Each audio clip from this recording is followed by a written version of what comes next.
Mari kita mulai dengan pertanyaan Megawati. Rupiah 10.000 dapat apa? Pertanyaan ini terdengar seperti candaan di meja makan, tapi ternyata dilontarkan di ruang publik untuk mengomentari program makan bergizi gratis Prabowo. Lugas? Iya. Tapi apakah bijak? Tidak juga. Kita perlu jujur, ini lebih terasa seperti sindiran yang merendahkan daripada kritik yang membangun. Pertama, mari kita bicara soal angka itu.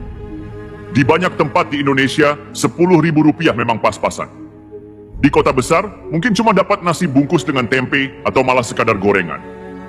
Tapi di desa, angka itu masih bisa beli nasi, sayur, dan lauk sederhana. Jadi, saat Megawati bilang, paling dapat tempe, ia sebenarnya sedang berbicara dari sudut pandang kelas tertentu. Sebuah pandangan yang, sadar atau tidak, mengabaikan realitas sebagian besar rakyat Indonesia. Ironis bukan? Pemimpin seharusnya memahami bagaimana hidup dengan serba terbatas, tapi malah melempar pertanyaan retoris yang terkesan menertawakan upaya membantu anak-anak Indonesia.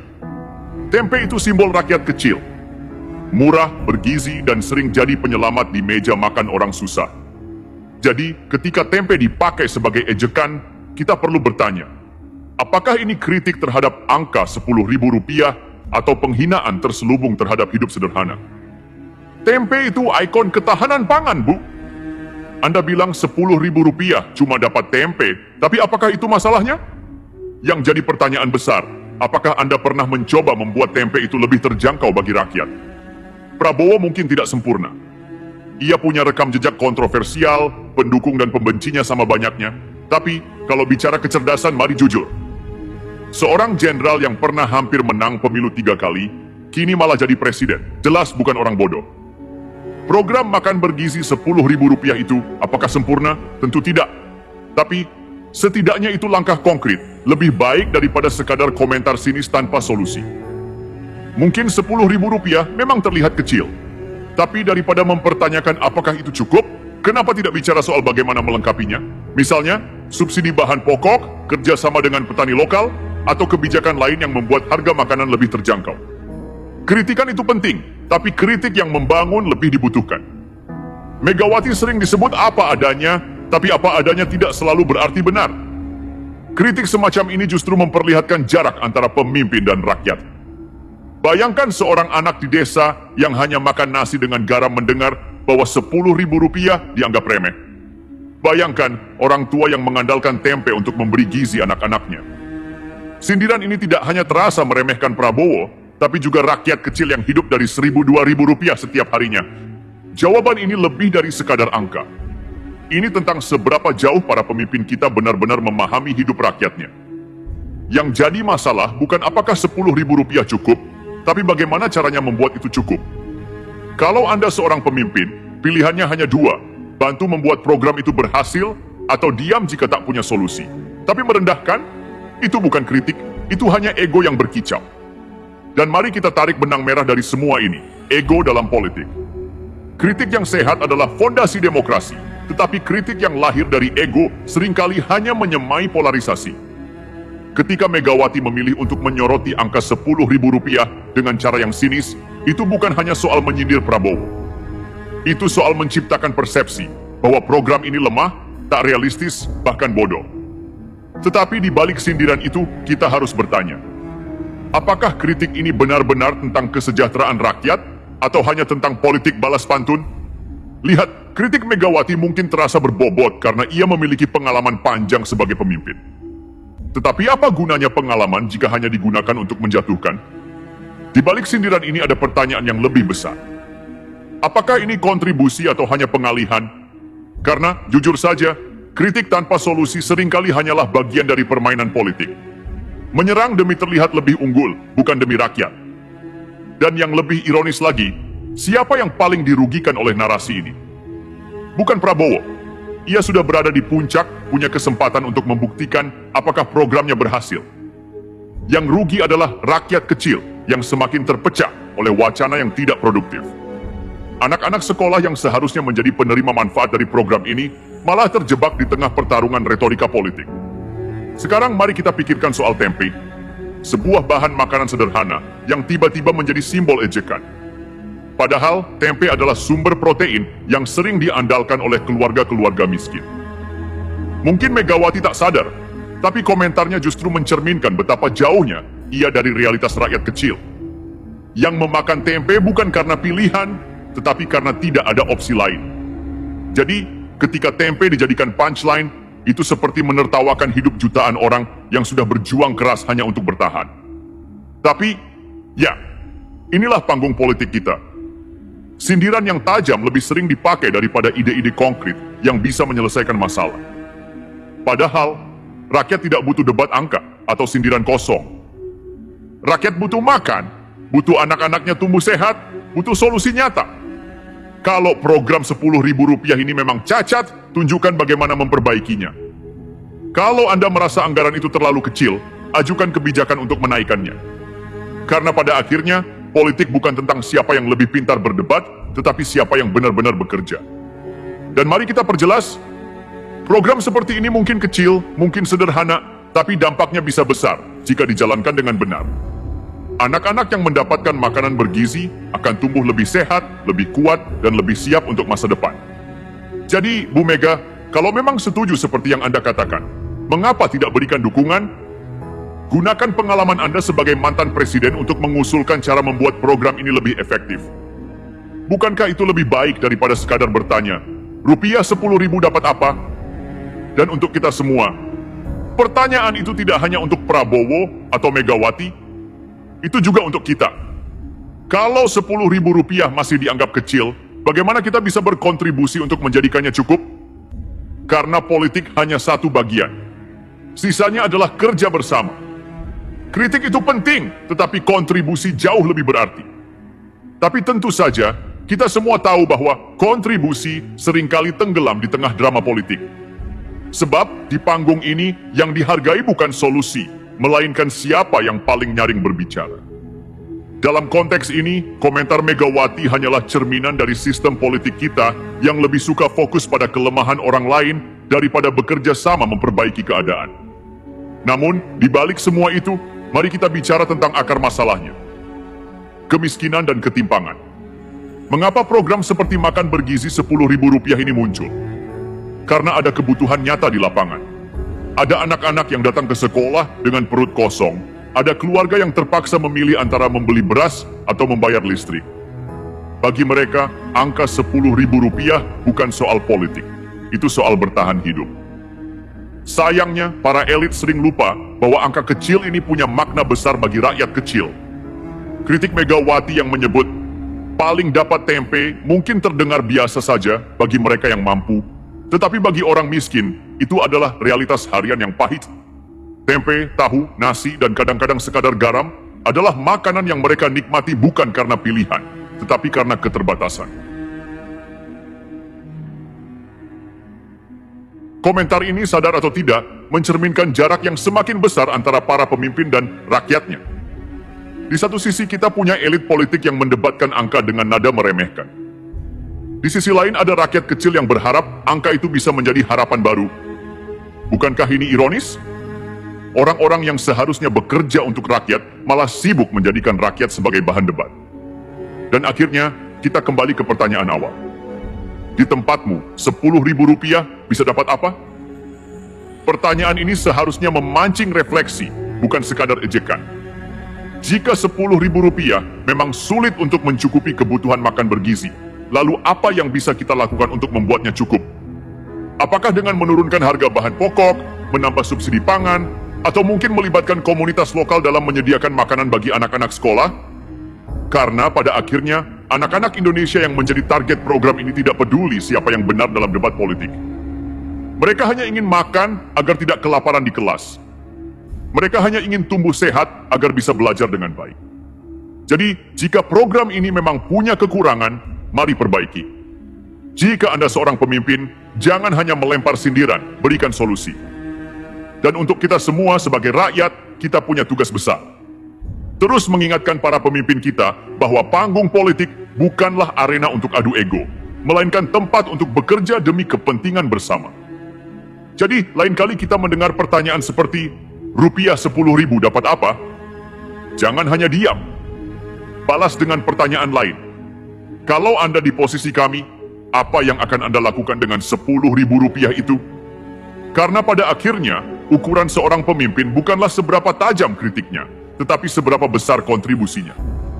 Nah, inilah poin yang sering terlewat oleh mereka yang bicara dari sudut pandang kelas atas. Bu Mega, dengan segala kenyamanan hidupnya, mungkin memang benar kalau Rp10.000 tidak bisa beli apa-apa di supermarket. Tapi apakah itu realitas rakyat kebanyakan? Tentu tidak. Di pasar tradisional, angka Rp10.000 masih bisa berarti banyak, apalagi kalau jumlahnya diperbesar dan dikelola dengan bijak. Pertama, soal skala. Kalau hanya Rp10.000 untuk satu anak, mungkin memang terkesan kecil. Tapi sekarang kita bicara soal program yang menyasar ratusan, bahkan ribuan anak di satu wilayah. Misalnya, satu sekolah punya 500 anak. Itu artinya ada dana Rp5 juta per hari yang bisa dioptimalkan untuk menyediakan makan bergizi. Kalau pengadaan makan ini dikelola dengan sistem grosir, bekerja sama dengan petani lokal, pasar tradisional, atau dapur umum komunitas, harga bahan baku bisa jauh lebih murah dibandingkan belanja di supermarket seperti gaya hidup para elit. Kedua, soal pendekatan. Ini bukan soal berapa kecil uangnya, tetapi bagaimana cara mengelolanya. Rupiah 10.000 di tangan rakyat kecil yang terbiasa berhemat dan belanja di pasar punya nilai jauh lebih besar daripada di tangan orang yang terbiasa hidup di lingkaran elit. Kita bicara tentang sayur-sayuran dari pasar, ikan segar dari pedagang lokal, atau bahan makanan lain yang harganya jauh lebih terjangkau. Kalau semua ini diorganisasi dengan baik, uang itu cukup, bahkan bisa mencukupi kebutuhan gizi anak-anak sekolah. Ketiga, multiplier effect. Program makan gratis ini bukan cuma tentang anak-anak sekolah. Ini juga soal bagaimana dana itu bisa menghidupkan ekonomi lokal. Kalau pemerintah membeli langsung dari petani, nelayan, atau pedagang kecil di pasar tradisional, uang Rp10.000 itu tidak hanya memberi makan anak-anak, tetapi juga menggerakkan roda ekonomi. Ini adalah bentuk subsidi langsung yang punya dampak ganda. Mencukupi kebutuhan gizi sekaligus meningkatkan kesejahteraan para produsen kecil. Jadi Bu Mega, mari kita realistis. Kalau Anda hanya melihat Rp10.000 dari kacamata supermarket, tentu saja itu tidak ada apa-apanya. Tapi rakyat kecil yang hidup di dunia nyata tahu bagaimana mengelola uang sekecil itu untuk bertahan hidup. Dan ketika uang itu dijadikan bagian dari kebijakan publik, dampaknya jauh lebih besar dari yang Anda bayangkan. Lagi pula, kritik Anda bahwa angka ini kecil justru menunjukkan bahwa Anda mungkin tidak benar-benar memahami bagaimana rakyat bekerja keras untuk membuat uang kecil jadi berarti. Ini bukan soal cukup atau tidak, tapi soal apa yang bisa kita lakukan agar cukup. Kalau memang peduli, kenapa tidak mendorong cara untuk meningkatkan efisiensi program ini? Kenapa tidak menawarkan dukungan untuk memastikan bahwa uang Rp10.000 itu bisa maksimal?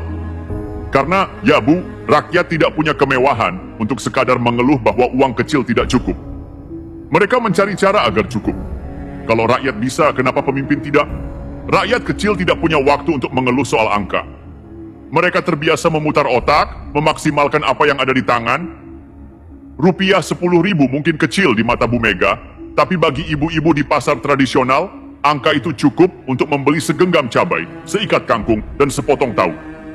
Kalau mereka bisa mengelola uang kecil ini untuk makan sehari-hari, mengapa pemerintah tidak bisa membuat program makan bergizi dengan anggaran yang sama?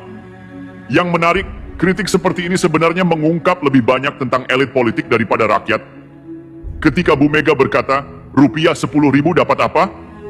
Yang terlihat bukan sekadar ketidakpercayaan terhadap program ini, tapi juga jarak antara cara pandang elit dengan realitas hidup rakyat. Seolah-olah angka itu hanya berarti sesuatu jika diukur dengan standar hidup mereka, bukan standar mayoritas masyarakat. Dan soal skala, mari bicara tentang angka besar. Kalau Rp10.000 per anak dikalikan 500 anak, kita punya 5 juta rupiah.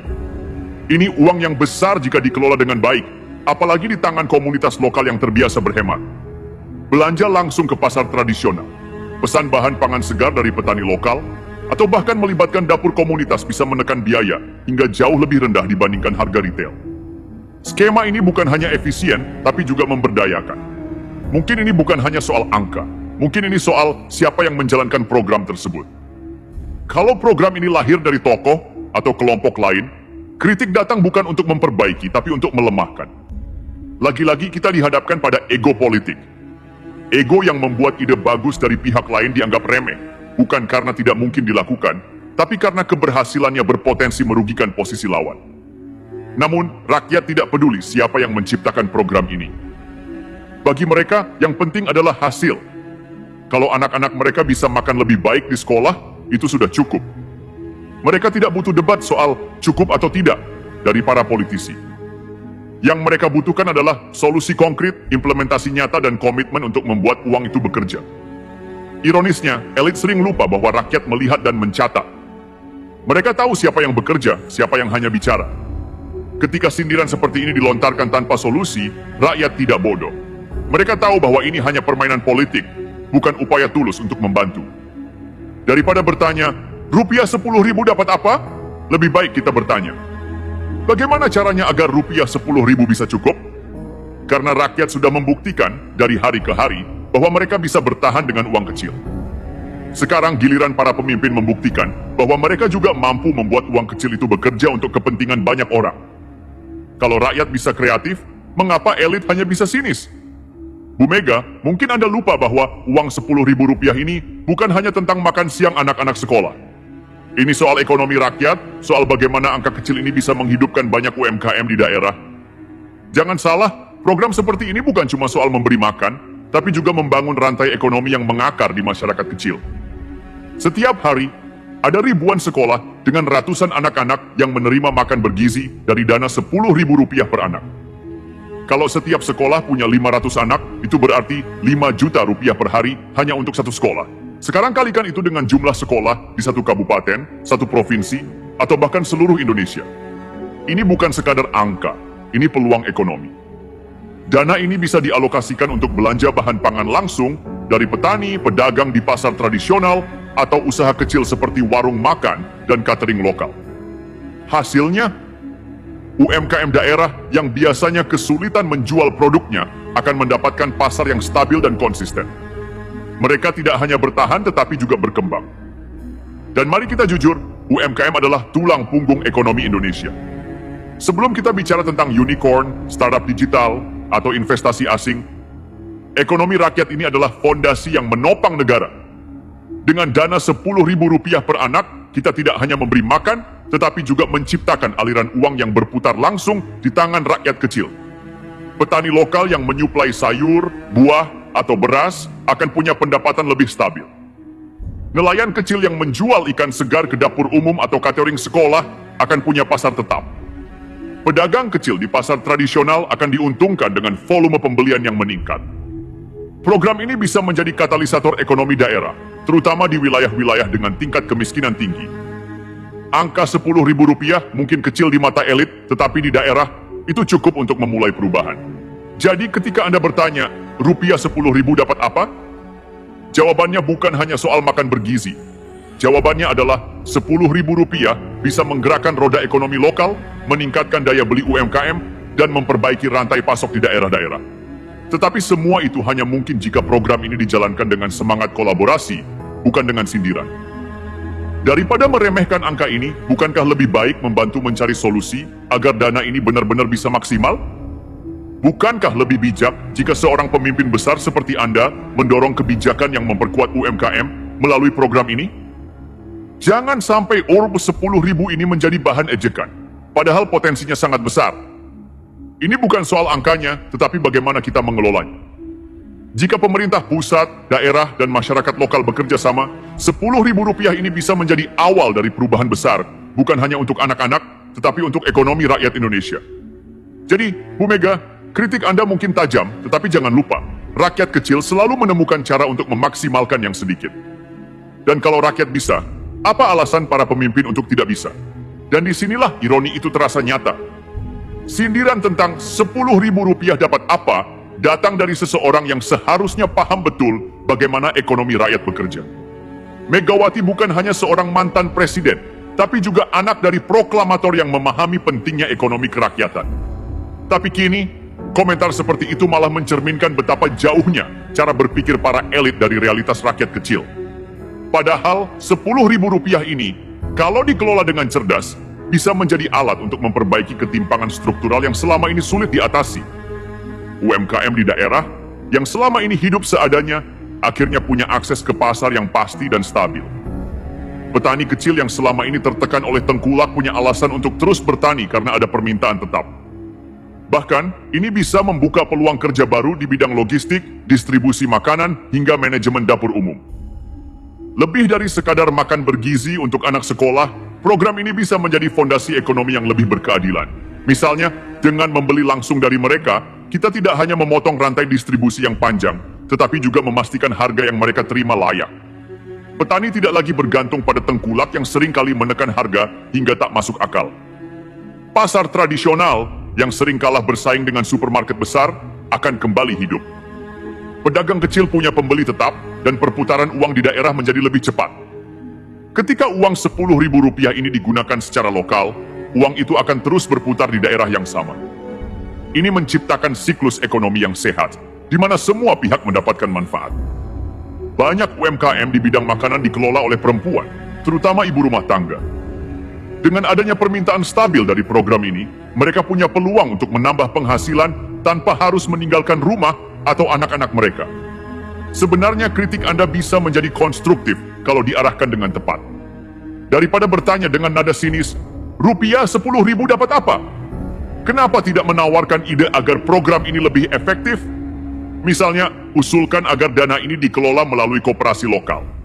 Atau dorong pemerintah daerah untuk mengembangkan rantai pasok yang terintegrasi dari desa ke sekolah. Karena sejatinya, rakyat kecil tidak butuh debat angka yang melelahkan. Mereka butuh hasil, butuh solusi, dan mereka butuh pemimpin yang benar-benar memahami realitas mereka. Elit politik harus sadar bahwa mereka memimpin rakyat, bukan berdiri di atas rakyat. Jika Rp10.000 terasa tidak masuk akal, itu bukan berarti programnya salah, melainkan ada peluang untuk memperbaikinya. Jangan biarkan angka kecil ini menjadi bahan olokan, karena di tangan rakyat, angka kecil itu adalah kehidupan. Dan bagi rakyat, ini adalah pengingat bahwa suara kita tetap penting. Kritiklah pemimpin jika perlu, tetapi jangan lupa mendukung kebijakan yang memang berpihak pada kita. Jangan biarkan sindiran seperti ini mematahkan semangat kita untuk memperjuangkan masa depan yang lebih baik. Pada akhirnya, Rp10.000 ini bukan hanya soal makan, tetapi tentang harapan. Harapan bahwa dengan program yang sederhana, kita bisa membangun negeri ini dari bawah bukan dari atas,